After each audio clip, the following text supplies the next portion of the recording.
200ഓളം ക്രിസ്തീയ പള്ളികൾ പൊളിക്കുവാൻ പദ്ധതി തയ്യാറാക്കിയതായി മഹാരാഷ്ട്ര നിയമസഭയിൽ റവന്യൂ മന്ത്രി പ്രഖ്യാപനം നടത്തിയ വാർത്ത വളരെ വേദനയോടുകൂടെ ഇന്നലെ ഹാലലിയ ന്യൂസ് റിപ്പോർട്ട് ചെയ്തിരുന്നു. ഇപ്പോഴിതാ അതിനേക്കാൾ ഗുരുതരമായ ഒരു വാർത്ത മഹാരാഷ്ട്രയിൽ നിന്ന് തന്നെ പുറത്തേക്ക് വരുന്നു.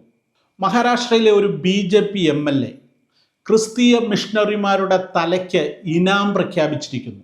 BJP നേതാവും MLAയുമായ ഗോപി ചന്ദ് പദാൽക്കറുടെ വിദ്വേഷ പ്രസംഗം നിങ്ങളൊന്ന് കേൾക്കുക. कुठेही दिसला ठोकून काढा. आता आपण बैलगाड्याच्या शर्यती लावतो, लोक बक्षीस लावतात 5 लाख रुपये, 3 लाख रुपये दुसरा नंबर, 2 लाख रुपये तिसरा नंबर, 1 लाख रुपये चौथा नंबर, 50,000 पाचवा नंबर. आता तुम्ही बक्षीस अशी लावा, गावात कोण धर्मांतरण करायला आला त्याला ज्याला ठोकून काढेल त्याला 5 लाख रुपये, दुसऱ्याला ठोकून काढेल त्याला 4 लाख रुपये, तिसऱ्याला ठोकून काढेल त्याला 3 लाख रुपये, आणि ज्याला पूर्ण त्याचा सैराट करून टाकेल त्याला 11 लाख रुपये. हे करा. കാളവണ്ടി ഓട്ട മത്സരത്തിന് സമ്മാനങ്ങൾ നൽകുന്നത് പോലെ മതപരിവർത്തനത്തിനായി വരുന്ന ക്രിസ്ത്യൻ പുരോഹിതന്മാരെ തല്ലുന്നതിനും സമ്മാനം നൽകണം. ആദ്യത്തെ പുരോഹിതനെ തല്ലുന്നയാൾക്ക് 5 ലക്ഷം, രണ്ടാമത്തെ പുരോഹിതനെ തല്ലുന്നയാൾക്ക് 4 ലക്ഷം, മൂന്നാമത്തെ പുരോഹിതനെ തല്ലുന്നയാൾക്ക് 3 ലക്ഷം, ഒരു പുരോഹിതനെ കൊല്ലുന്നയാൾക്ക് 11 ലക്ഷം രൂപ സമ്മാനം. BJPയുടെ MLA ഗോപി ചന്ദ് പദാൽക്കറുടെ വാക്കുകളാണിത്. മഹാരാഷ്ട്രയിലെ മറാത്ത്വാഡ മേഖലയിൽ ഔറംഗാബാദ് ഡിവിഷനിലെ ഒരു നഗരമാണ് ജൽന. ഈ പട്ടണത്തിൽ ജൂൺ 17 നടന്ന ഒരു സമ്മേളനത്തിൽ പ്രസംഗിക്കവെയാണ് ഈ MLA ഇത്തരമൊരു വിദ്വേഷ പ്രസ്താവന നടത്തിയത്.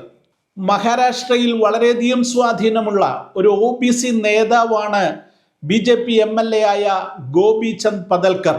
നിരവധി വിവാദ പരാമർശങ്ങൾ മുൻപും ഇയാൾ നടത്തിയിട്ടുണ്ട്. നാക്കിനെല്ലില്ലാതെ എന്തും വിളിച്ചു പറയുന്ന ഒരു രാഷ്ട്രീയ നേതാവ്. മഹാരാഷ്ട്രയിലെ മുതിർന്ന രാഷ്ട്രീയ നേതാവും NCP സ്ഥാപകനുമായ ശരത് പവാറിനെ കൊറോണ വൈറസ് ആണെന്ന് ഇയാൾ വിശേഷിപ്പിച്ചത് വലിയ വിവാദമായിരുന്നു. ക്രിസ്തീയ പുരോഹിതന്മാരെ കൊല്ലുവാനും ആക്രമിക്കുവാനും ആഹ്വാനം ചെയ്തുകൊണ്ടുള്ള BJP MLAയുടെ പ്രസ്താവനയ്ക്കെതിരെ മുംബൈയിലെ ക്രൈസ്തവ സമൂഹം ശക്തമായ പ്രതിഷേധമുയർത്തുന്നുണ്ട്. ഗോപി ചന്ദ് പദാൽക്കറുടെ MLA സ്ഥാനം റദ്ദാക്കണമെന്നും ഉടൻ തന്നെ കേസ് രജിസ്റ്റർ ചെയ്യണമെന്നും ആവശ്യപ്പെട്ട് നിരവധി വിശ്വാസികൾ പല സ്ഥലങ്ങളിലായി ഇതിനകം തെരുവിലിറങ്ങി പ്രകടനങ്ങൾ നടത്തി കഴിഞ്ഞു. ജൽന നഗരത്തിലെ ഗാന്ധി ചൗക്കിൽ നിന്ന് ജില്ലാ കലക്ടറുടെ ഓഫീസിലേക്ക് നടത്തിയ റാലിയിൽ ആയിരങ്ങളാണ് പങ്കെടുത്തത്. പദൽക്കറുടെ മതവിരുദ്ധ പരാമർശങ്ങളെ അതിശക്തമായി അപലപിച്ചുകൊണ്ട് പൂനെ ക്രിസ്ത്യൻ ഫോറം അംഗങ്ങളും വിശാലമായ ക്രിസ്ത്യൻ സമൂഹത്തിലെ പ്രതിനിധികളും ചൊവ്വാഴ്ച പൂനെ ജില്ലാ കലക്ടറുടെ ഓഫീസിന് പുറത്ത് സമാധാനപരമായ നിലയിൽ പ്രതിഷേധ പ്രകടനം നടത്തി.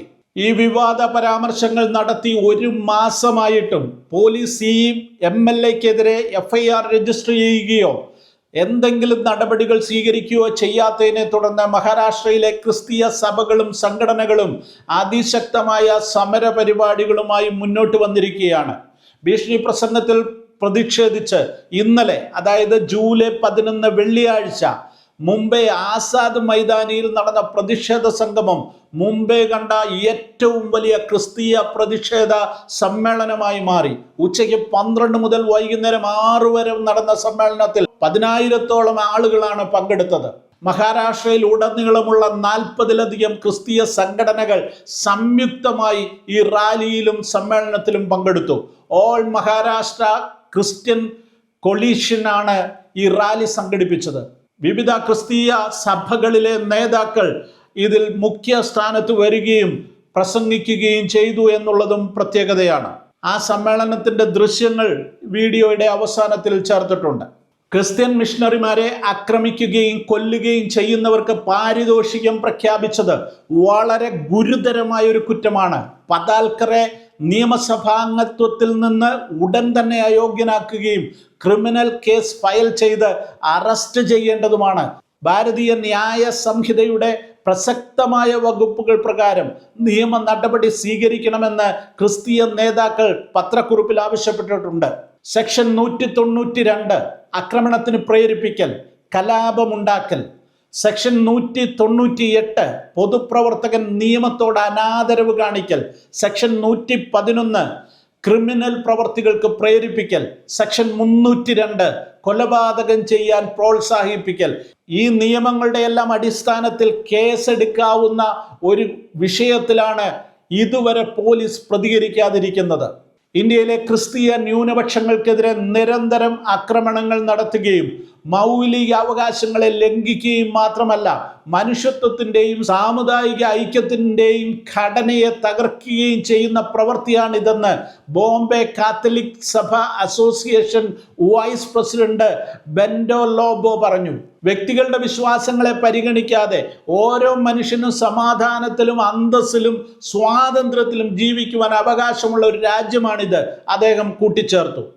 മുംബൈ ആസ്ഥാനമായുള്ള വാച്ച് ഡോഗ് ഫൗണ്ടേഷന്റെ ട്രസ്റ്റിയും കത്തോലിക്ക അഭിഭാഷകനുമായ ഗോഡ്ഫ്രേ പിമെന്റെ ജൂലൈ 9 നിയമസഭാംഗത്തിനെതിരെ ദേശീയ ന്യൂനപക്ഷ കമ്മീഷന് പരാതി നൽകിയിട്ടുണ്ട്.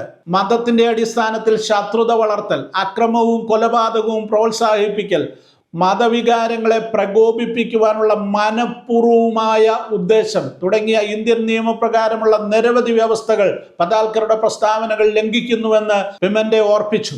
രാജ്യത്തുടനീളം ബി.ജെ.പിയും ബി.ജെ.പിയെ അനുകൂലിക്കുന്ന സംഘപരിവാർ തീവ്ര സംഘടനകളും ന്യൂനപക്ഷ ക്രൈസ്തവർക്കെതിരെ നിരന്തരം ആക്രമണങ്ങൾ നടത്തിക്കൊണ്ടിരിക്കുകയാണ്. നിരവധി വിദ്വേഷ പ്രസ്താവനകൾ നടത്തുന്നു. പോലീസും ഭരണകൂടവും അതിക്രമങ്ങൾ കണ്ടില്ലെന്ന് നടിക്കുന്നു. കോടതികൾ പോലും അക്രമികൾക്ക് അനുകൂലമായ നിലപാടുകൾ സ്വീകരിക്കുന്നു. തികച്ചും അരക്ഷിതമായ ഒരു സാഹചര്യത്തിലേക്കാണ് ഇന്ത്യയിലെ ക്രൈസ്തവ സമൂഹം എത്തിച്ചേർന്നിരിക്കുന്നത് എന്നുള്ള യാഥാർത്ഥ്യം നമ്മൾ തിരിച്ചറിയേണ്ടിയിരിക്കുന്നു. ക്രിസ്തീയ വിശ്വാസികളോട് ഒരു കാര്യം ഞാൻ ഓർപ്പിക്കട്ടെ. മഹാരാഷ്ട്രയിലെ ക്രിസ്ത്യാനികൾ ഒന്നിച്ച് അവിടെ ഒരു പ്രകടനം നടത്തുകയും പ്രതിഷേധിക്കുകയും ചെയ്യുന്നു. അവരോട് നമുക്കും ഐക്യദാർഢ്യം പ്രഖ്യാപിക്കാം. ക്രിസ്ത്യാനികൾക്കെതിരെ, ക്രിസ്തീയ പുരോഹിതന്മാർക്കെതിരെ, അവരെ കൊല്ലുന്നവർക്ക് സമ്മാനം നൽകുന്നത് പോലെയുള്ള ഒരു പ്രസ്താവന നടത്തിയിട്ട് ഒരു MLA ഈ രാജ്യത്ത് സ്വതന്ത്രമായി മുന്നോട്ട് പോകുന്നു എന്നുള്ളത്, അയാൾ നിയമ നടപടികൾ നേരിടുന്നില്ല എന്നുള്ളത് ഏറ്റവും ദുഃഖകരമായ കാര്യമാണ് എന്ന് ഓർപ്പിച്ചുകൊണ്ട് ഞാൻ എൻ്റെ വാക്കുകൾ നിർത്തട്ടെ. माझं चर्च माझी मंडळी एवढंच बघणार.